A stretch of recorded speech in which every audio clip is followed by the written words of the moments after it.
right. Well, thank you. I will just mention that before I get into the presentation, um, a little bit before I became a coach, I ran training departments in global companies, started in healthcare, moved to technical companies for 11 years. And, it was an accidental career. My first master's was broadcasting, and I ended up um, pushing television sets around in a psychiatric hospital. But it was for the training department. And she dumped the whole department in my lap when she decided to get her doctorate, and I had to learn how to train. So that's why I have two masters, because I went back to get one in instructional design. So I was always curious, what does it take for people to learn and grow? How can I make my training better? Constantly improving, going to workshops and reading, and people loved my classes, but it didn't seem to sustain the change. As soon as they felt awkward, they went back to old behavior.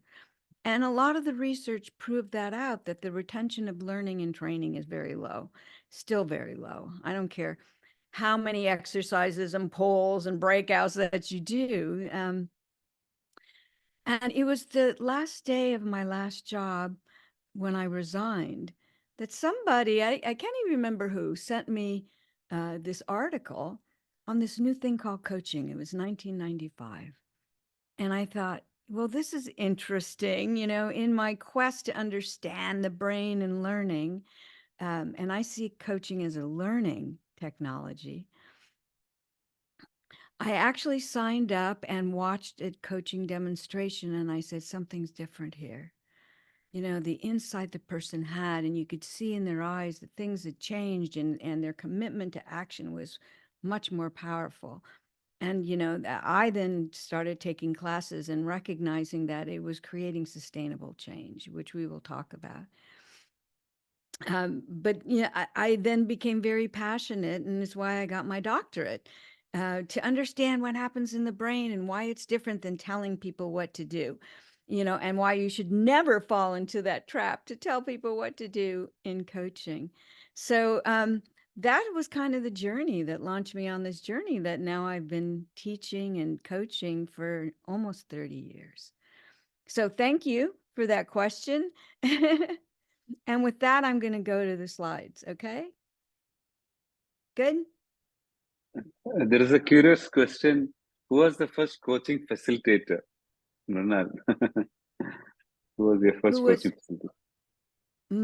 my first? Well, Facilitator. that's an interesting thing because there was only two coaching schools in the world at the time. It was Coach U and CTI. It hadn't expanded beyond the US. And Coach U was created by Thomas Leonard, who started the International Coach Federation, why I was significant in as a founding member. And he taught our first class. And he said, the only way you learn how to coach is you've got to go do coaching. That's why we have so many hours in certification. You've got to practice, practice, practice. And we're like, how can we do coaching? We haven't even had a class. And he said, oh, just go love them. And I'll never forget that. That's when I realized from the very first class with Thomas Leonard that it's the energy we bring, that the person knows I am here for you, that I'm your partner to move forward in this problem in your life. That's the critical piece, not just the skills. And you can develop the skills along the way. So don't be afraid to go coach. Okay?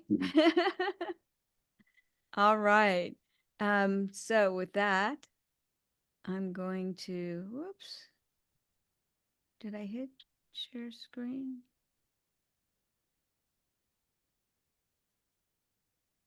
Ah, okay. It's coming up. All right.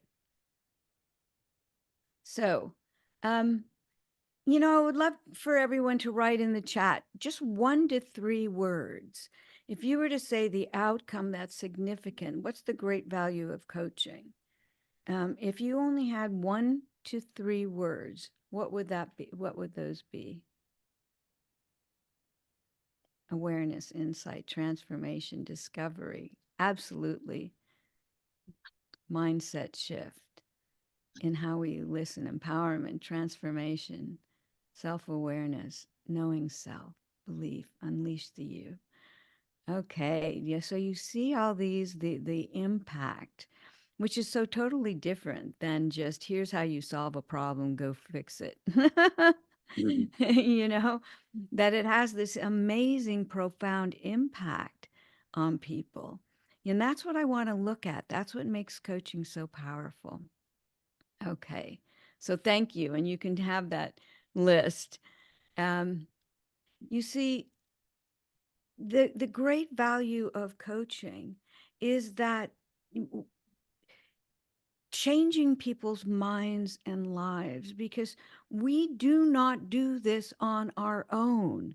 So to think like I'm going to spend a lot of time on thinking things through and discovering myself, you're not going to do it on your own. Your brain doesn't allow you to do that. And that's the great value. It is that what we do as coaches, we just have people look at what's going on in their brain in a way they cannot do for themselves, because the brain is protecting. I don't really want to make that change. It's uncomfortable. I don't like uncertainty. So the brain will rationalize and protect you from growth. So we safely hold on to beliefs about the world and ourselves. The brain helps us to do that because we don't really, really, really like to go deep. So logic is often overruled when we make decisions and performing. Even though we think we're being logical, it's really we make decisions with our emotions and then justify them with logic. So when we look at us humans, and I have taught all over the world, in my companies, and then for years I was teaching leadership. I taught for Maersk for years, their leadership program. I was in India quite a few times teaching for them. And we're all master rationalizers. Like when I teach delegation, I don't teach how, I teach what's stopping you, and then to tear apart the beliefs to see that they're really rationalizations. But we don't know that. And the smarter you are, the better you are at rationalizing your decisions. Oh, this is why I did that, even if we know it's not serving us.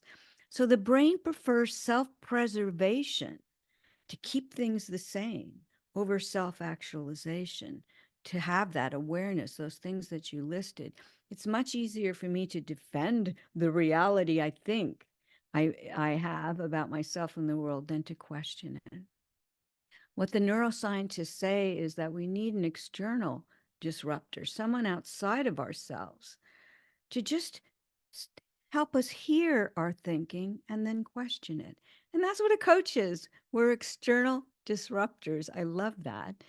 And that's what they need. They need you to be a thinking partner. We disrupt, we expand how they think.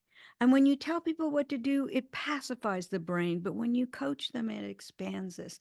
They need you to reveal those blocks that they don't even allow themselves to look at.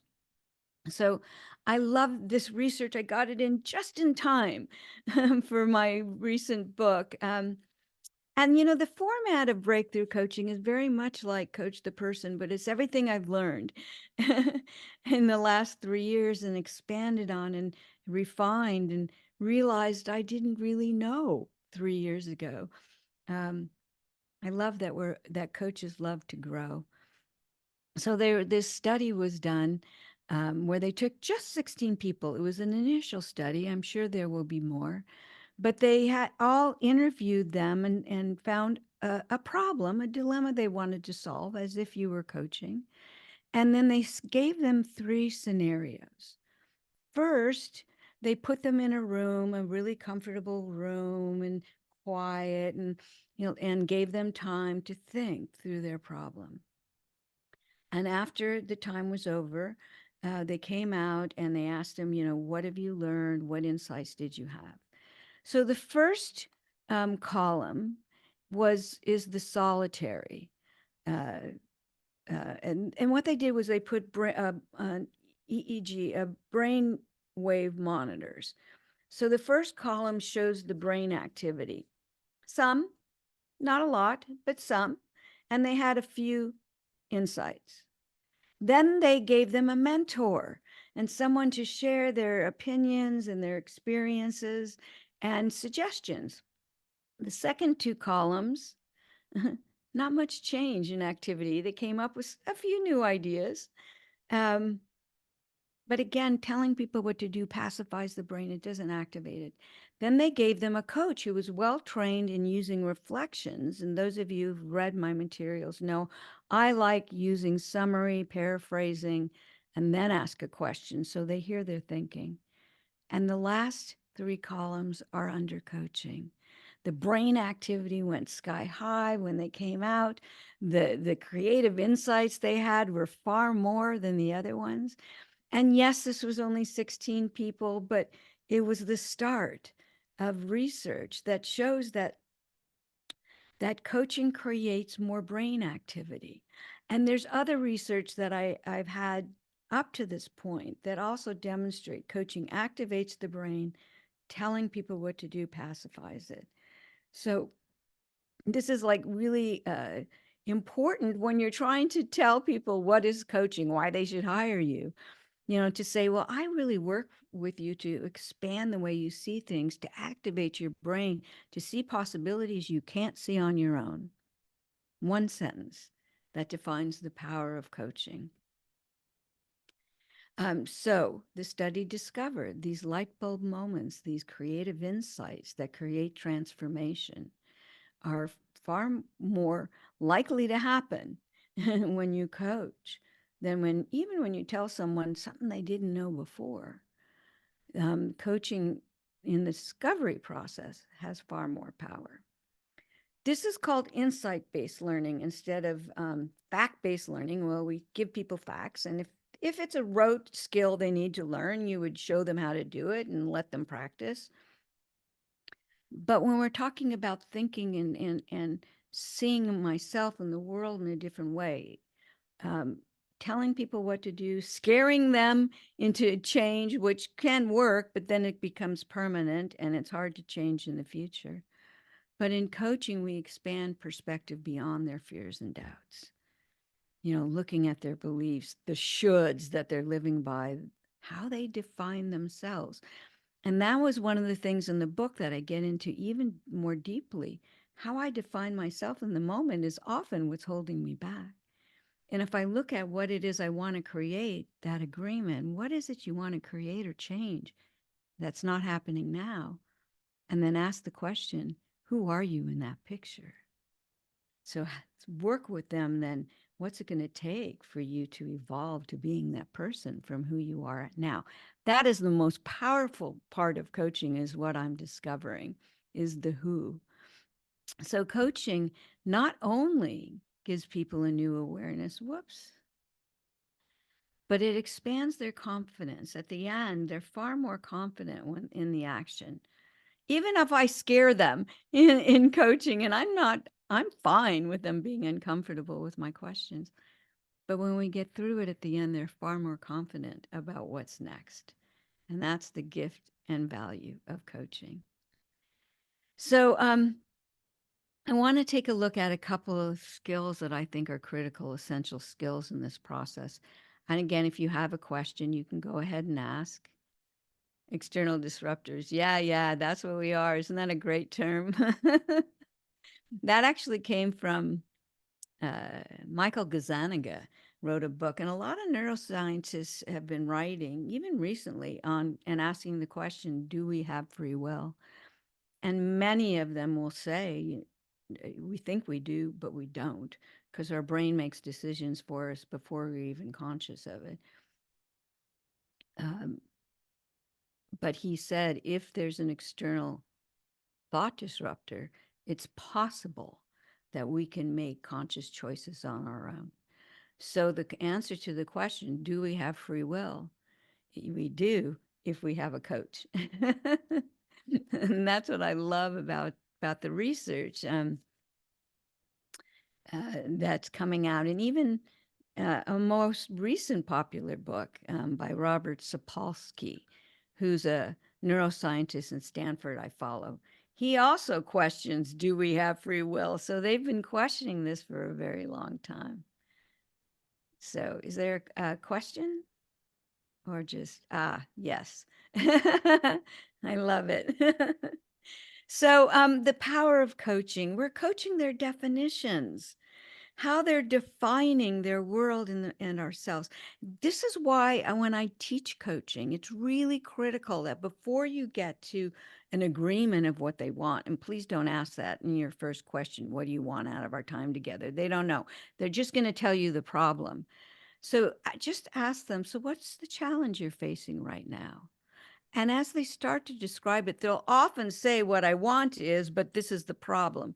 So they're already telling you what they want, which you can then summarize, paraphrase, give them back to them. You said you wanted this, but these seem to be the things getting in the way. Is that true? But I often ask for meaning. If they say I want more confidence, I'll say, so what is confidence in this situation? What does that mean to you? What might that look like? I want to know meanings and definitions before we define. So what I'm hearing you say is what you want to create is, and I give them their words back.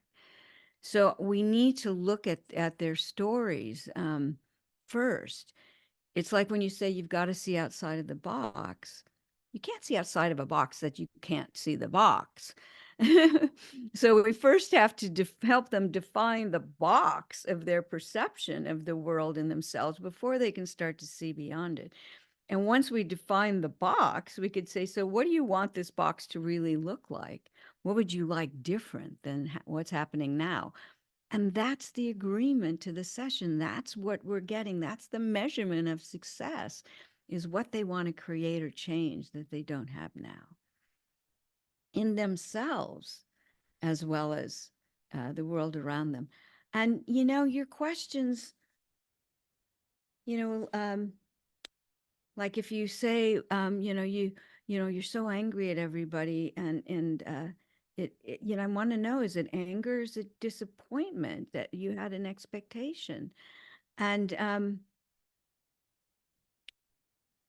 if they say disappointment, I'll say, what does disappointment mean? What was the expectation? How often do you do this, hold out expectations of people? I want to understand the story before we get to what do you want instead. Do you want to be with different people, or do you want to create a different reaction to the people you're with? But in order for you to go inside and have them really open up and be vulnerable with you, they have to feel safe. They have to feel safe that you are there for them. And this is again why we summarize and we question, because then they feel heard and understood and valued.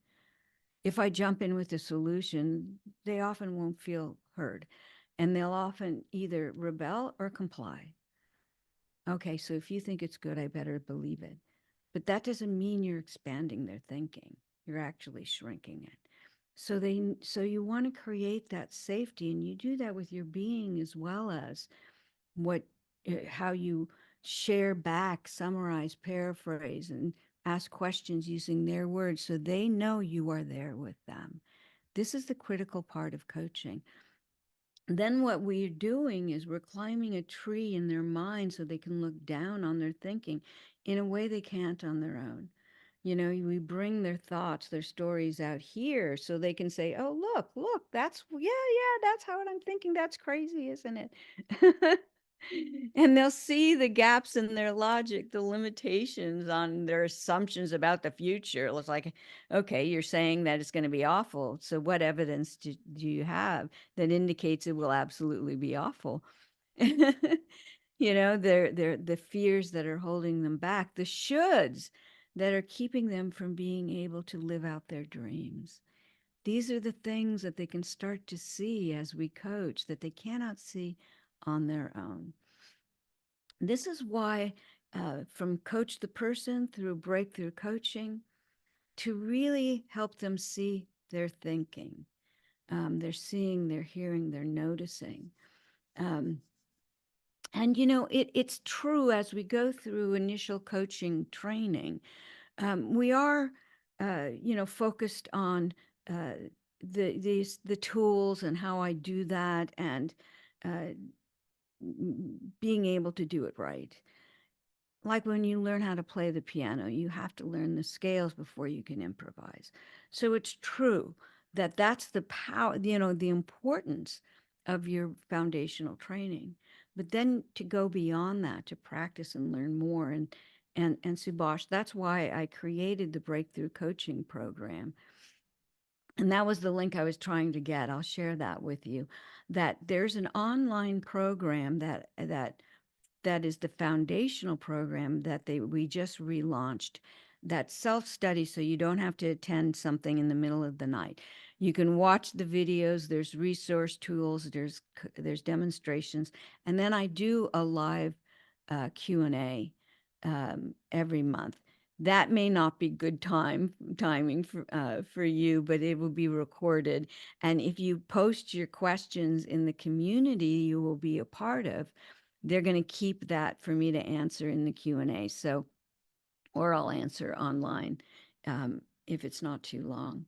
So it's really valuable. And then uh, at the end of March, I'm doing a deep dive intensive live program with coaching.com, that if you go through the initial one, you qualify for that one.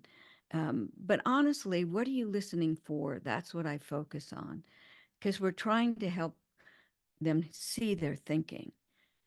So you will often hear me say, um, so you're saying that this is what is critical to you, but it can't happen because, or I might notice an emotional shift. All of a sudden you got quiet and looked away. What was going on? What thought came into your mind? Or you looked down and almost got sad. What's changing? Or the hesitation when they say, I'm going to do this, I guess. What's the hesitation? To ask, to reflect, to ask um, is so critical. It's even more important than you ask the question after, that they can actually see themselves think, like watching a movie screen. That's the critical piece. And if you go on my YouTube channel, there's coaching demonstrations. And if you go into my website, covisioning.com, Subhash, you can put that there, and type in the chat, coach the person resources. You'll get coaching demonstrations, articles, podcasts. You'll get all kinds of stuff. Okay. So he'll share that with you, and I'll make sure you get it. So we're curious. We're curious about what they mean. What are the beliefs defining the story? So you said that, you you don't think you can do this because, what's the evidence that's creating the because? The but and because, whatever comes after that is their fear. The assumptions they're making up about the future, the worst case scenario. Could something else happen? What if something else would happen? Or if you were wrong, what might that be? I love looking at assumptions about the future that are holding us back. And then we want to look at what it is what does it look like that they want to change or create that's not happening now?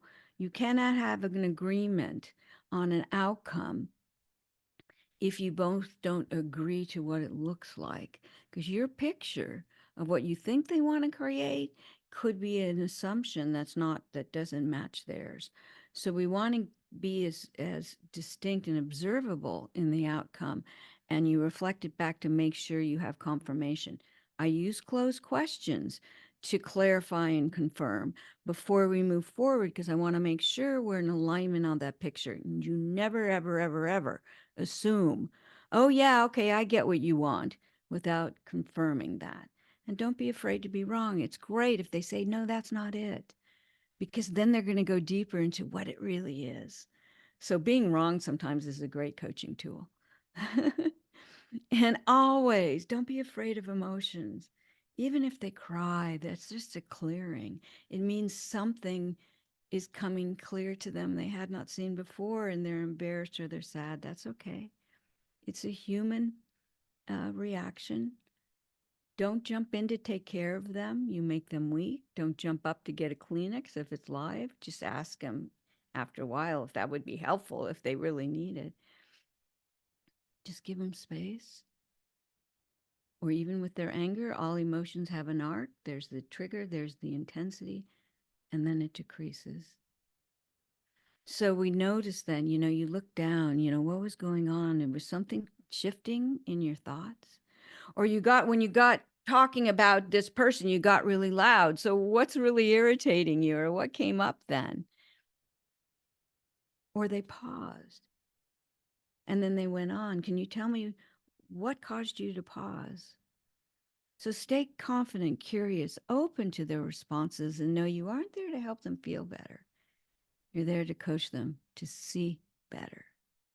That's our job. So the question I'm always asking um, uh, about in my head, what is it they want that they don't have now? And what's getting in the way of this smart person from moving forward on their own? This is what differentiates coaching from problem solving is that, to create a plan and steps and, figure out what to do, they could do that on their own without you if they just took the time. But what's stopping them from doing that? That's the bigger question. What are they resisting in sitting down and creating the plan? That's what you want to look at. So, the most important factor, okay, great. Okay, you put stuff up. Thank you for sharing all those links. Um, and know too that if you do purchase a book, there's a bonus page on my website where you can just tell me you've got it, and it'll lead you to a page that gives you a bonus download. So you can go there too. And I think that if you click on books on my website, Subhash, and at Breakthrough Coaching, that page of Breakthrough Coaching has the link to the bonus page. So, okay. So, as you've heard me say, the most important factor is creating safety and trust. I would change the competency to say creating safety and trust, not trust and safety, because you're not going to create trust if they don't feel safe. It's the safety that you're creating. And more I learn about the energy that's measurable that we put out with our emotions, even with Zoom, not as powerful as live and will never be as powerful through technology and including AI because of that energetic exchange of humans. But we can do it in how we're with them, that they sense that we're with them to create the safety that then develops the trust. So, mastery, I often say, is the deepening of presence, not the perfection of skills. You'll get better with your skills over time. I'm amazed. I had to watch for that program, that online breakthrough coaching program. I had to watch 32 coaching demonstrations I'd done since 2020 and choose some to put into this library for you as a student. And I watched myself in 2020. I didn't use any of them. They were awful. And I read something the day that says if you look at your past and it makes you cringe, that's great because that means you learned something, you're growing. So cringing means growing. Oh, look at how I did it before. I'm better now. So the cringe is good. But even so, with almost 30 years of coaching, how I'm still learning and growing, but I know the skills will get better, but it's the presence of really being here for you, of not thinking. Thinking is the enemy of the coach. In the moment that I'm with you, I don't have to think, is this the competency? Is this what I'm supposed to do? My practice of my skills will embed that. But I don't want to lose presence by thinking because then it stops it and they will sense it that you're not fully there for them. So you want to stay present even through their emotional reactions because again, anything that they shift, that they change, that's whether it's negative in your terms, I don't think there's any negative emotion. They're sad, they're disappointed, they're frustrated, they're impatient. To truly understand what does that mean for them creates the insight that creates the transformation, but you have to stay present. How many times I mentor coaches and there's something so important the client said, but the coach missed it because they were thinking about something else. And I can tell you were somewhere else. You missed it. You missed it. And we'll go back to the transcript and they'll go, you're right, I did.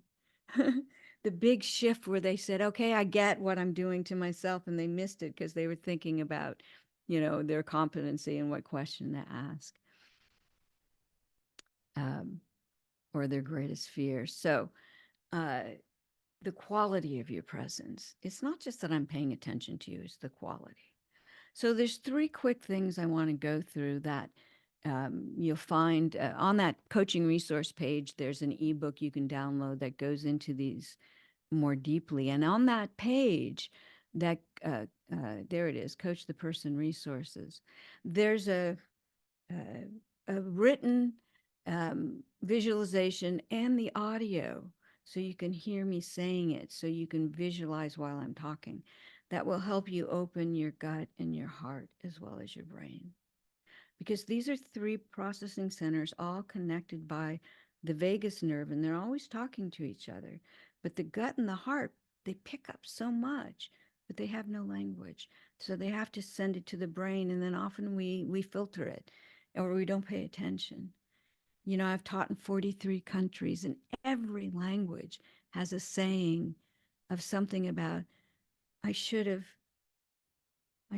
listened to my heart, or I should have paid attention to what my gut was saying. Every language, because it's fully connected. It is biology. So it's not just your brain. And that's why you need to not be thinking. You have to allow what's coming through your gut and your heart to rise up and come out. And you question, you share and ask, so, when you look down and got quiet, it felt as if you were and looked sad. Was it sadness? I said that, or uh, to a client once, a leader who was going to have a difficult conversation, and he said, "Not sad. I'm embarrassed. I'm afraid that I created the scenario where she failed." And so it was something else to look at that he would not have looked at if I had not recognized and asked him about the emotion that was tied to his looking down and looking away, and that, and it just, the energy dropped. So we want to align the nervous system, which allows us to receive what they're really giving us, not just listen. We receive it, full body receiving. And then the third one, this is so critical, that we have to release judgment. We have to release judgment. We are judgy by nature. So remember, I said the brain prefers self-preservation over self-actualization. I want to protect how I see the world and myself, even if it's not serving me now. I don't want to like jump into the unknown. The brain hates the unknown, even though the world is unknown as we know that now. We don't know what's going to happen tomorrow. Oh, the pandemic taught us that. But that we have to be able, judgment is an emotion. To catch that I'm judging, this is not safe, or why are they doing that, or I don't like what they're saying, that we have an emotional reaction before a thought. And I'm so pleased. I've been teaching coaching skills in China for 13 years now. And our value systems are a bit different. And so there's oftentimes somebody will say something that I feel it right here. Oh. It's my judgment. And I love that because it's like, oh, Well, does it matter what they just said? I remember this guy who loves developing people. Was an HR guy. He loves helping them see possibilities. And then he mentioned something politically that he loved. That was like totally not, it was something I grew up with was that's bad, that's bad. But it had nothing to do with the coaching. I could feel it here. I could take a breath in and release it and remember I'm dealing with this man who loves working with people and helping them see their better self. So I can release the judgment.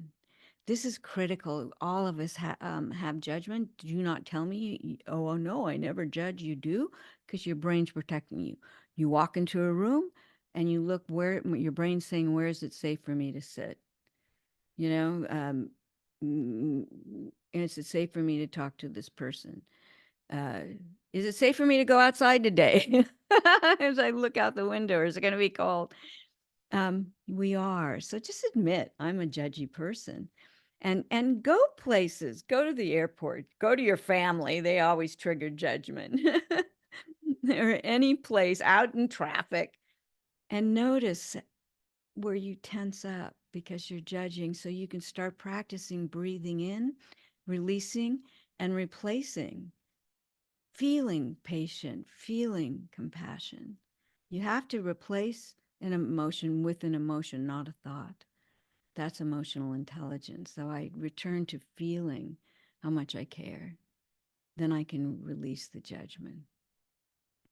And if you think they need your advice, you're judging them, that they are inadequate. So can you give up being the healer, the expert, the sympathizer, the fixer? Even if they say to you, I don't know what to do, what would you do? I always first say, well, like if they're a new leader, well, have you ever worked for a leader? Yes. Well, what did you like that they did? What did you hate that they did? How does that instruct you in your choices of being a leader? I don't fall into the trap. I don't know what to do unless I coach them to discover they absolutely have no reference. And usually they do. So be careful of this. And then return to that state of, I am here for you. When you think you need to convince them to tell them or they're making a wrong decision, I am here for you. If you think they're going to jump over a cliff, just say, so if you do that, what will be the impact on others? What will be the impact on you? Help them understand the consequences. Don't tell them they're wrong or they shouldn't do that. Give up knowing, be curious, believe in their potential. They are creative, resourceful, and whole. We don't coach broken people. We coach people that have it all, but they're just not accessing it. They're just not accessing it. So, oops. Were we going to do a demo? I'm sorry. I No, didn't no. think we were. No, we were. No. No. Yeah. Oh, okay. Sure. That was for my presentation tomorrow. Sure. So we have Yeah. time for questions now. Yes. Great. Can So you there's a feel something question. different? Well, you're absolutely right that Daniel Goleman said it's a loop. I feel it's not I think therefore I am. It's I feel therefore I think therefore I am. So if I'm like, oh, there's a judgment. Yes, I'm thinking, oh, look, I have tension. I breathe and then I choose one or two emotions. That's it. I want to feel courageous and compassionate. I want to feel calm and caring. But I have to breathe it in. So yes, of course I have to have the thought to create the emotion, but it's the emotion I'm recognizing that happened before thought. So it's a loop. Okay? You're welcome. John, you have a question? Uh, I'm not sure why Subhash asked me this. no. So let me answer that. Marcia, if you are looking for one of the biggest fans in this part of the world, that's my Oh. dear friend John. He's I'm an a massive MCC. fan of Marcia. Yeah. Thank you. Yeah. Thank you. So anyone has any question, feel free to put in the chat or raise your hand. I can make you a co-panelist. There's a So, hand Marcia, raised. while others, yeah, Mrinal, over to you. You can ask. I'll also upgrade. Yeah. Okay. Go ahead, Mrinal.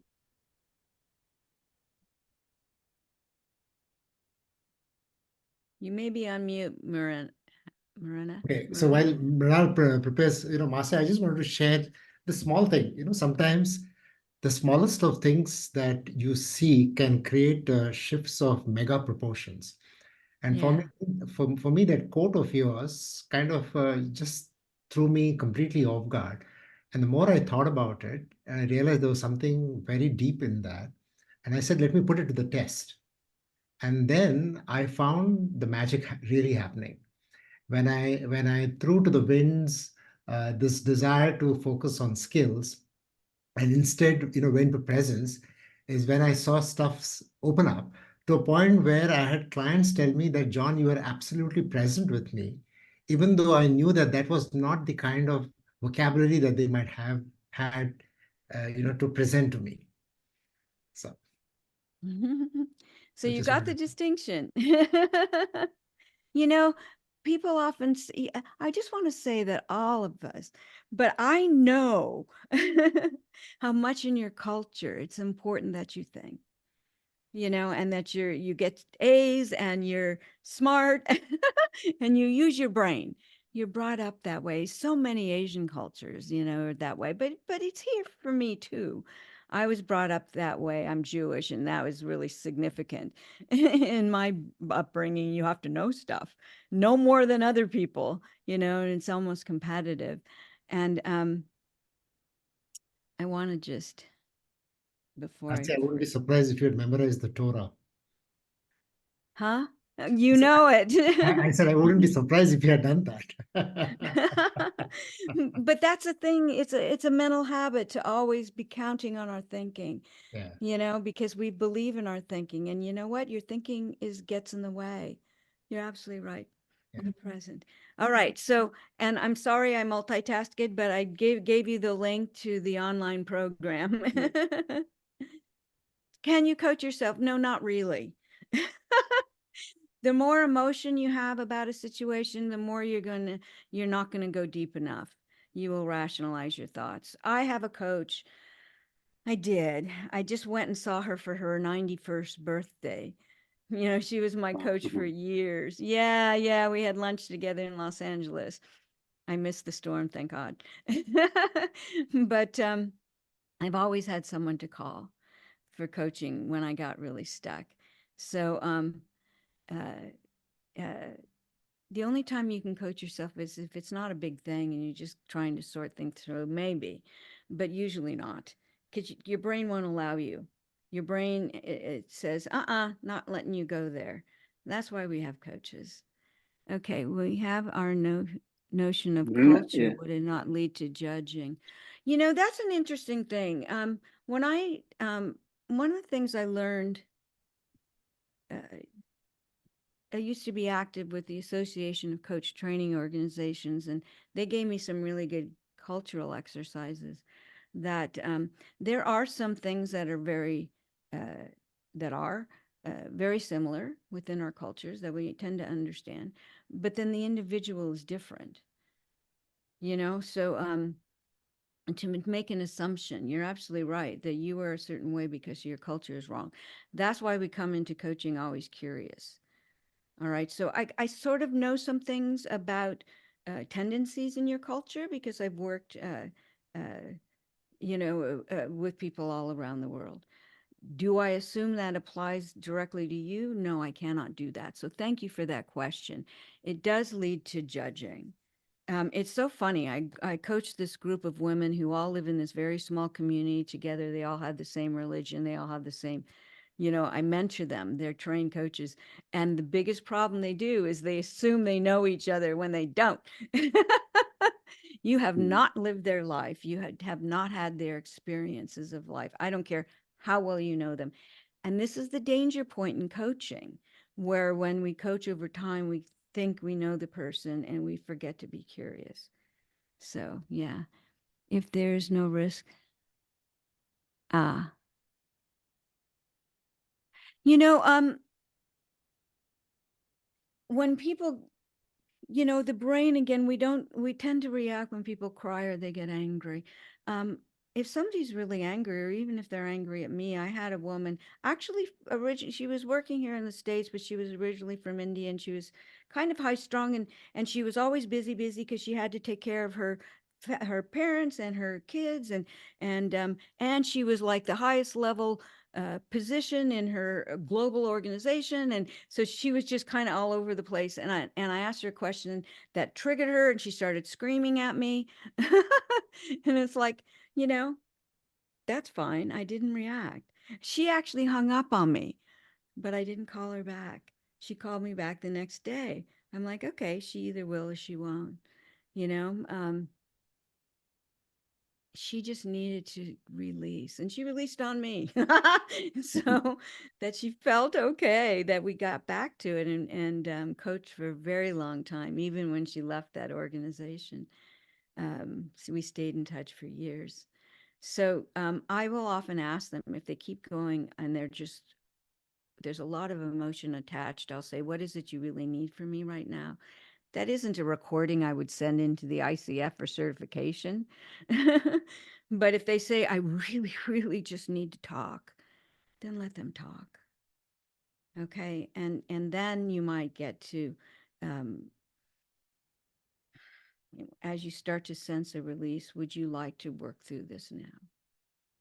And they may say yes or no. I had a woman come on the call. This is very rare, but her son had just killed himself. She didn't need coaching. And there was no way I was, it's like, I'm just going to be here for you. And then later we could talk about the impact on her life. So I can't come to the video. Okay.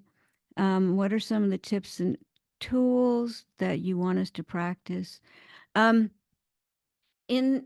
uh, the Coach the Person resources, there's an ebook, there's tips and tools in there.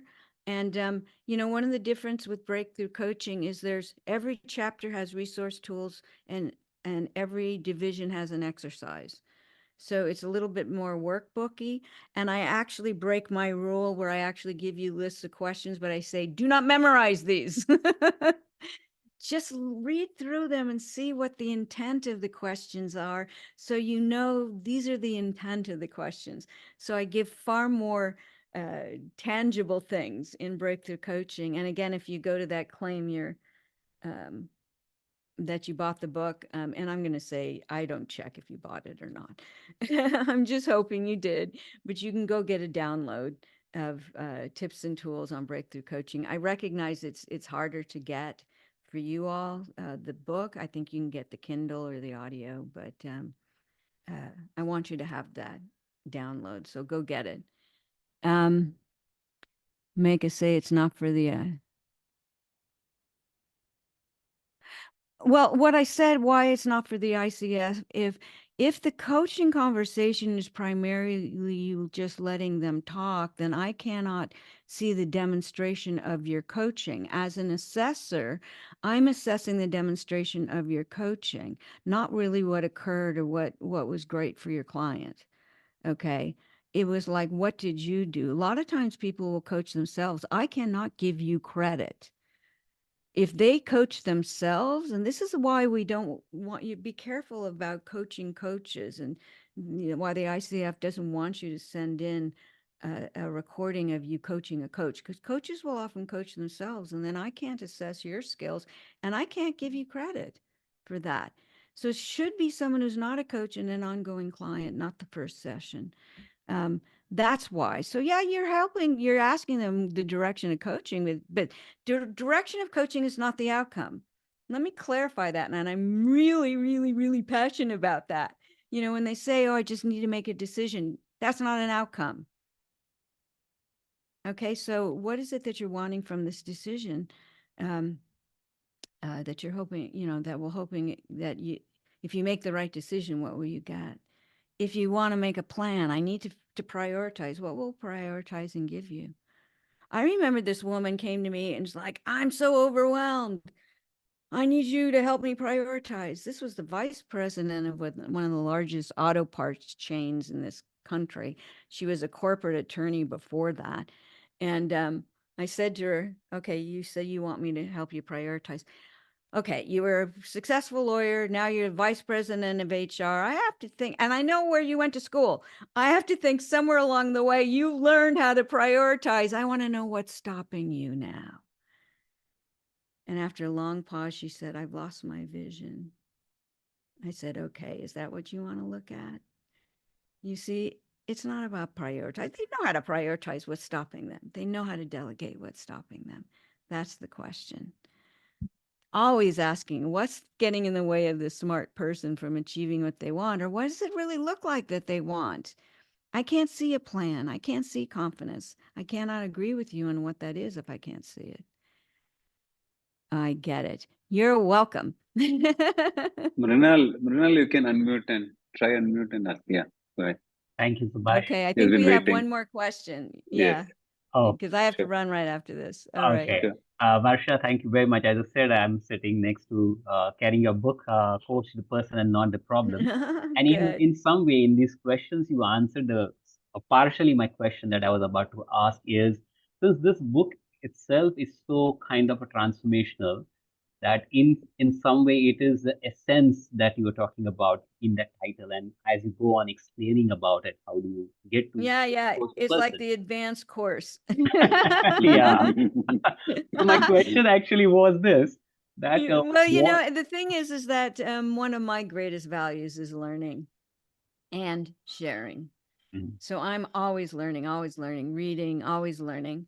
And then I want to share with you what I learn, Sure, thank you you. know? That's so So, kind of you, yeah, passionate and generous of you, I would say, to the coaching Mhm. community who find the Yeah. value, as John was also mentioning about that he's your biggest fan. So we are in the already a fan, but maybe not as big, I guess. Uh, so this question came when you talked about the breakthrough coaching and the beautiful slides that it talks about. What's that essence that you felt was something that you wanted to bring in even more than that book, Coach the Person, Not the Problem, couldn't bring in? And in which way do you feel this makes it more complete for you? So what? Yeah, thank you. Um, some of it is going deeper. Some of it is like, well, I didn't really address this well enough. I guess that's still going deeper, but like really understanding what Sure. I'm harping here on the outcome, the desired outcome. If you don't have the desired outcome, you can't really the actions doesn't really ensure progress because we don't know what they really wanted. Does this the actions, how will it get them to what they want to create? I've got to see it. We've got to know it. You got to drill into it. It is not a question. What do you want at the end of our session? I hate that question. Listen to their story, help them define what it is they want to change or create, and you agree to it together. Take time. Sometimes that's my whole coaching session, is truly getting to what it is they really want that they don't have now. Sometimes they can't even say it. I go deeper into that, and then weaving in the critical piece of identity that I'm becoming more and more aware. If you do not change your view, your sense, your definition of self, you won't change your external situation. And oftentimes that's the insight. I say, so how do you define yourself in this situation? Well, I'm the newest leader, so, I'm the least experienced. Okay, so you're defining yourself as inexperienced, inadequate leader. Okay. And right there they go, oh. So let's just take a look at that, what it is you want to create. But why do you think they even made you a leader? Why did they ask you to be at the table? To bring forward the strengths that have brought them to this place right now that they're not claiming. It's so identity. Oh my God, it's even more critical now, I recognize, than before. And then the whole essence of I am here for you, and how you listen to that. So I think I go a little deeper on that, and even more in my writing, my blogging now. Um, I go deeper. So it's just, all the learning that I have. When I looked at what I wrote, I wanted to make sure I wasn't saying, things. But I do say in the beginning, 20% of this book will be the same. You'll say, oh, I think I read that. That's okay. 80% is new. That's wonderful. That's absolutely Yeah. wonderful. Okay. Okay. All right. So are we good? Yeah, and thank you very much, All Marcia. right. Thank you, I'm So sure Marcia. stay in we'll touch. bring you back. Yeah, we'll bring you back. Thanks for all your wisdom. Thanks for all your contribution to the professional coaching industry. Thank you. God bless. Bye-bye. Thank Thank you. Bye, Have a you. good everyone. evening.